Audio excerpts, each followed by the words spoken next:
Orchestra बारच्या नावाखाली अश्लील नृत्य सुरू असल्याचं समोर आलं। सोलापुरात 3 ऑर्केस्ट्रा बारवर कारवाई करण्यात आली आहे। तब्बल 91 जणांवर गुन्हा दाखल झालेला आहे। 1,21,00,000चा मुद्देमाल या कारवाईमध्ये जप्त करण्यात आलाय। बार्शी, भोगाव, कोंडी या भागामध्ये ही कारवाई करण्यात आलेली आहे।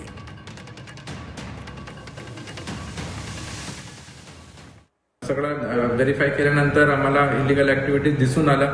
त्याच्यामध्ये जास्त जे ते डान्सर्स असतात ते जास्त ठेवले होते। नंतर जे वेळेनंतर ते त्यांचं टाइम बंदनंतर ते ऑर्केस्ट्रा बार चालू होता आणि कस्टमर्स इलिगल प्रमाणे काही वागत होते, त्यासाठीच गुन्हा दाखल केलेले आहे।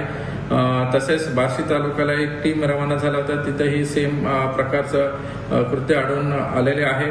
त्या अनुषंगाने 3 गुन्हा दाखल आहे। टोटल 91 आरोपी आम्ही अटक केलेले आहे।